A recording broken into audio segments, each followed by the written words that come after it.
আজকে আমি রান্না করব পালং শাক দিয়ে সুরমা মাছ। তো ভিডিওটা শেষ পর্যন্ত দেখতে থাকো, আশা করছি সবার ভালো লাগবে। তো হ্যালো গাইজ, আসসালামু আলাইকুম। কেমন আছো সবাই? আশা করছি সবাই ভালো আছো। তো ফার্স্টেই দেখতে পারলা আমার এখানে 1 কেজির মতো সুরমা মাছ কেনা হয়েছে। সকালবেলা বাসায় মাথাত করে নিয়ে আসে ওনাদের কাছ থেকে রাখা। তো মাছগুলো কেটে ধুয়ে সুন্দর করে ধুয়ে নিছি। ধুয়ে এই যে দেখো আমি মশলা মেখে নিচ্ছি। মাছটা আজকে আমি ভাইজা রান্না করব, তাই তো এখানে আমি কড়াইতে তেল দিয়ে দিছিলাম। তেল গরম হয়ে যাওয়ার পর মাছ দিয়ে দিলাম। তো মাছগুলো আমি সুন্দর করে ভেজে নিব। দেখো আমি মাছগুলো সুন্দর করে উল্টিয়ে দিচ্ছি।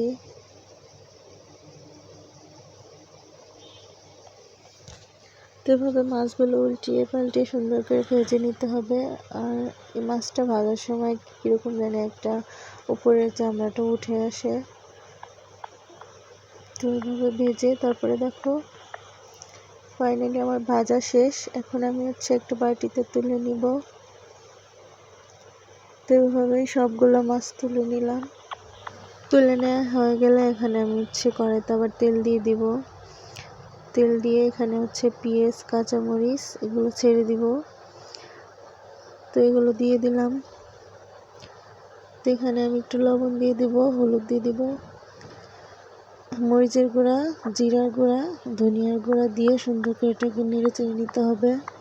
তো মশলাটা কষানো হয়ে গেলে এখানে আমি শাকগুলো দিয়ে দিব, যে পালং শাকগুলো রাখা ছিল, পালং শাক আর আলু, কয়েকটা আলু দিছি সাথে।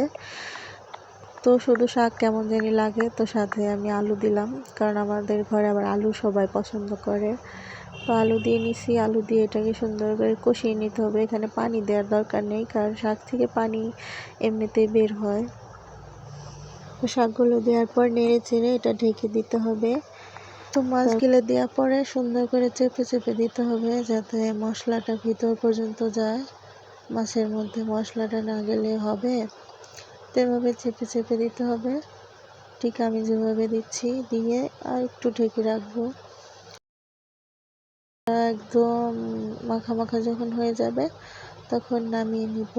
আর গাইস, তোমাদের যদি ভিডিওটা ভালো লাগে অবশ্যই একটা লাইক করবা, আর নতুন চ্যানেল সবাই একটু সাবস্ক্রাইব করে দিবা, আর বেল আইকনটা বাজিয়ে রাখবা, যাতে নতুন নতুন ভিডিওটা দিলেই সবার আগে তোমার কাছে পৌঁছে যায়।